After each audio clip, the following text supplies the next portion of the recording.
Welcome back to NMDCAT Physics. Chapter current electricity और topic है resistance depends upon. देखो हमने ओम्स लॉ शुरू किया है। ओम्स लॉ पे हमने 2 लेक्चर्स ऑलरेडी किए। ओम्स लॉ क्या है, रेजिस्टर क्या है, रेजिस्टेंस क्या है, यूनिट्स क्या है, एमसीक्यूज कैसे आते हैं उस पर। अब बात करते हैं कि रेजिस्टेंस किन चीज़ों पर डिपेंड करता है और किन चीज़ों पर डिपेंड नहीं करता। लास्ट लेक्चर में हमने ये बात की कि resistance does not depend on current and voltage when the temperature is equal to constant. ठीक है, तो यहाँ पे हम बात करते हैं कि रेजिस्टेंस डिपेंड्स अपॉन, बहुत इंपॉर्टेंट पॉइंट है बेटा। देखो रेजिस्टेंस ये डायरेक्टली प्रोपोर्शनल है लेंथ ऑफ द कंडक्टर के साथ। और यहाँ पे हम कंडीशन लगाते हैं। कंडीशन क्या है कि एरिया होगा कांस्टेंट, एरिया होगा कांस्टेंट। ठीक है, और नंबर 2 हम कहते हैं कि आर ये इन्वर्सली प्रोपोर्शनल है एरिया ऑफ द कंडक्टर के साथ। अगर लेंथ को हम रखें क्या, कांस्टेंट रखें।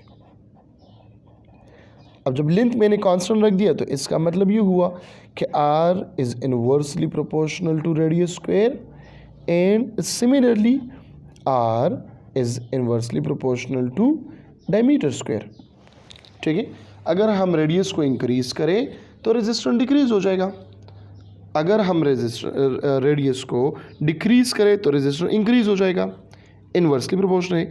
इसी तरह डायमीटर को हम इंक्रीज करें तो रेजिस्टेंस डिक्रीज हो जाएगा, और अगर हम डायमीटर को डिक्रीज करें तो रेजिस्टेंस इंक्रीज हो जाएगा।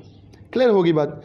अब इसके बाद नंबर 3 पॉइंट जो इसके साथ है वो इंतहाई इंपॉर्टेंट है।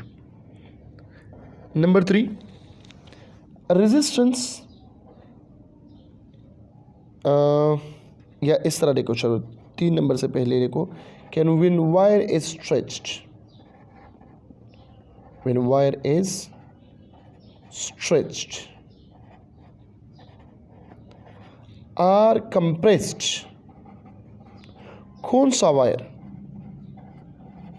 जो करंट कैरिंग वायर है, जो कंडक्टर है, उसकी बात हो रही है। When wire is stretched or compressed, तो फिर क्या होता है, फिर हम कहते हैं कि रेजिस्टेंस ये डायरेक्टली प्रोपोर्शनल है लेंथ स्क्वायर के साथ। अब यहाँ पे कोई कंडीशन नहीं है कि एरिया को हम डबल करें या ट्रिपल करें। देखो क्यों, पहले ये 1 सेंटीमीटर था इसका लेंथ, अब मैंने इसको स्ट्रेच किया, इस तरह बन गया। ठीक है, तो देखो इसका लेंथ तो मैंने इंक्रीज किया, फॉर एग्जांपल 2 सेंटीमीटर किया, लेकिन इसका एरिया डिक्रीज हुआ, पतला हुआ ये वायर।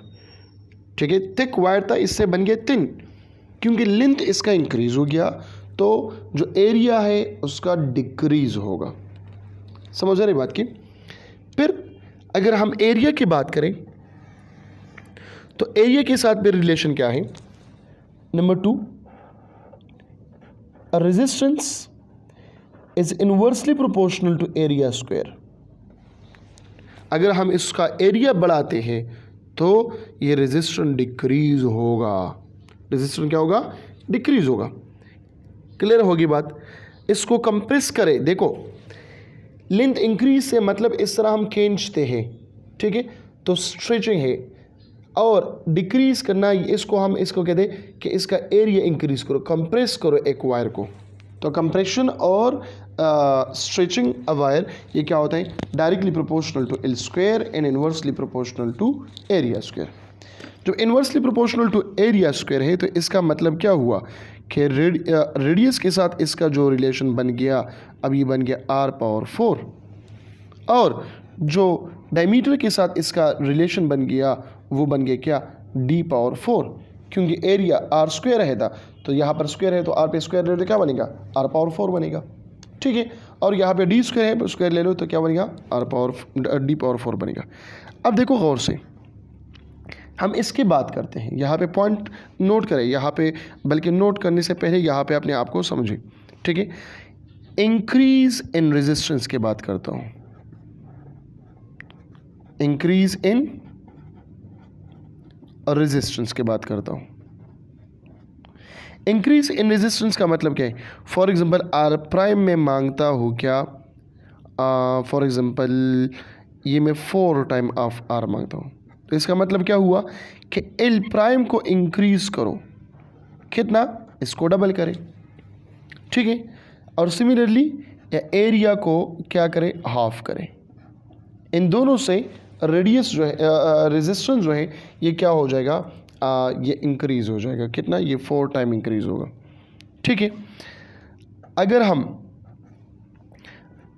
रेजिस्टेंस को इंक्रीज करना चाहते हैं फॉर एग्जांपल 9 टाइम, तो एल प्राइम को हम इंक्रीज करेंगे 3 टाइम और ए प्राइम को हम इंक्रीज करेंगे डिक्रीज करेंगे ए डिवाइड बाई 3, ठीक है। इसी तरह आर प्राइम को हम 16 टाइम इंटू आर लेते हैं, तो इसका मतलब एल प्राइम को हम 4L लेंगे और ए प्राइम को हम लेंगे क्या, A divide by 4, up to so on.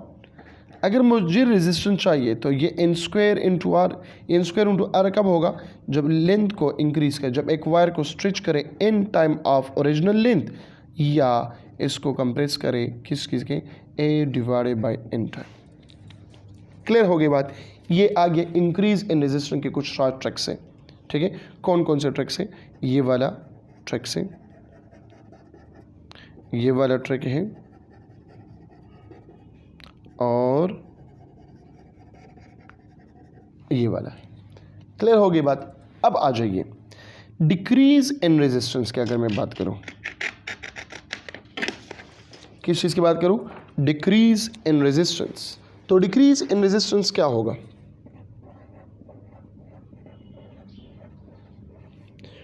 Decrease in resistance, number 1 decrease in resistance तो ये होगा कि अगर आर प्राइम को मैं डिक्रीज करूँ आर डिवाइडेड बाई 4, तो इसका मतलब होगा कि एल प्राइम को डिक्रीज करे कितना, एल डिवाइडेड बाई 4 टाइम, लेकिन एरिया को इंक्रीज करे, ये सॉरी 2 टाइम, एरिया को इंक्रीज करे कितना, 2 टाइम। फिर R prime is equal to R divided by 9, तो एल प्राइम क्या होगा, एल डिवाइडेड बाई 3, और ए प्राइम क्या होगा, 3 इंटू ए होगा, up to so on. R prime क्या होगा, R divided by N square. तो इसका मतलब क्या है, इसका मतलब ये है कि एल प्राइम होगा एल डिवाइडेड बाई एन, और ए प्राइम होगा किस चीज़ की, एन इंटू ए होगा। क्लियर हो गई बात? तो ये आगे क्या, रेजिस्टेंस आगे, कि रेजिस्टेंस अगर हम इंक्रीज करें या डिक्रीज करें तो क्या असर पड़ता है। अगर हम एरिया को कांस्टेंट रखें, ठीक है, एरिया को हम कांस्टेंट रखें तो फिर क्या होगा, फिर तो आर के साथ डायरेक्ट, एल के साथ डायरेक्ट रिलेशन है। अगर हम लेंथ को कांस्टेंट रखें तो फिर एरिया के साथ क्या है, ये इनवर्स रिलेशन है, ठीक है। एक डायरेक्ट रिलेशन होगा तो दूसरा क्या है, इनवर्स रिलेशन है, ठीक है। फिर परसेंटेज इंक्रीज के बाद आ जाए, अगर हम स्ट्रेचिंग पे करें, ठीक है, अगर हम क्या करें, स्ट्रेचिंग या कंप्रेशन पे, देखो हमने तो बात की है ना कि L R is directly proportional to L square और R is inversely proportional to L square, ठीक है। इसको हम फॉर एग्जांपल लेंथ को हम इंक्रीज करते हैं, ये एमसीक्यूज में लाऊंगा, ठीक है, नेक्स्ट एमसीक्यू डिस्कशन में ये करवाता हूँ कि लेंथ को मैंने इंक्रीज किया 0.1%, तो फिर इसके लिए फार्मूला क्या है, आर जो है वो हम कहें 2 इंटू L%, इंक्रीज या डिक्रीज, तो ये वाला फार्मूला हम यूज़ करें। जब परसेंटेज 0 से ग्रेटर हो और कम हो 1% से, तो फिर हम ये वाला ट्रिक यूज़ करेंगे कि R is equal to 2 into L%, ठीक है।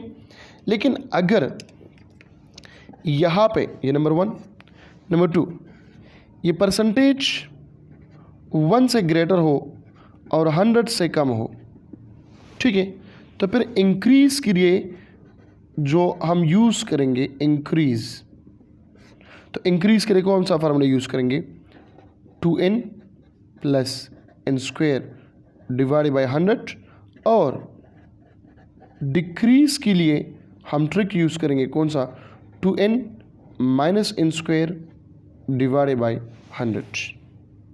ठीक है। नंबर 3, अगर परसेंटेज ये 100 के बराबर हो या 100 से ग्रेटर हो, ठीक है, 100 के बराबर हो या 100 से ग्रेटर हो, तो फिर यहाँ पे फार्मूला यूज़ करेंगे कि 100% के साथ प्लस इंक्रीज़ ऐड करोगे, इंक्रीज़ जितना भी हो। ठीक है, ऐसे आ जाएगा। फॉर एग्जांपल यहाँ पे 10% है तो यहाँ पे क्या 110% और जो बराबर है किस चीज़ के 1.1 के बराबर है। ठीक है, यहाँ पे स्क्वायर है तो फिर हम स्क्वायर लेंगे इजीली कि r is directly proportional, r is equal to 1.1 square. ठीक है, जितना भी आता है 121 आता है, 134 जो जितना भी आता है। तो ये 3 जो है परसेंटेज का ट्रिक्स है। परसेंटेज क्यों मैंने लिख दिया, क्योंकि यहाँ पे क्या है, r is directly proportional to l square and r is inversely proportional to a square. तो जहाँ पर भी स्क्वायर आ जाए, जहाँ पर भी अंडर रूट आ जाए, मैं बार बार कहता हूँ अपने स्टूडेंट को कि जहाँ पर भी स्क्वायर और अंडर रूट आ जाए तो वहाँ पे परसेंटेज के क्वेश्चंस के पॉसिबिलिटी जो है वो बन जाता है कितना, वो 99.9% ज़्यादा होता है। ठीक है, तो स्ट्रेचिंग पे ख्याल करें कि हम जब स्ट्रेच करते हैं तो क्या होगा। ठीक है, या इसको क्या करें, हम कंप्रेस करें तो क्या होगा।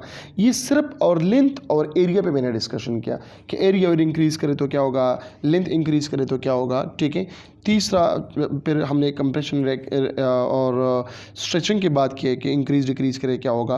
फिर परसेंटेज में हमने बात की कि परसेंटेज पे अगर क्वेश्चन आ जाए तो परसेंटेज के क्वेश्चन हम कैसे हैंडल करेंगे, कैसे सॉल्व करेंगे, कौन सा ट्रिक यूज़ करेंगे। तो 3 ट्रिक मैंने यहाँ पे आप लोगों के सामने लेके है, ये यूज़ करेंगे। ठीक है, इसके बाद जो नेक्स्ट लेक्चर है वो होगा कि टेम्परेचर पे ये किस तरह डिपेंड करता है, टेम्परेचर डिपेंडेंस, टेम्परेचर पे किस तरह डिपेंड करता है, और इसी के साथ जो है टेम्परेचर कोएफिशिएंट ऑफ रेजिस्टेंस भी मैं करवा दूंगा। ठीक है, तो मिलते हैं उस लेक्चर में। अपना बहुत सारा ख्याल रखिएगा। Thank you so much. अल्लाह हाफिज़।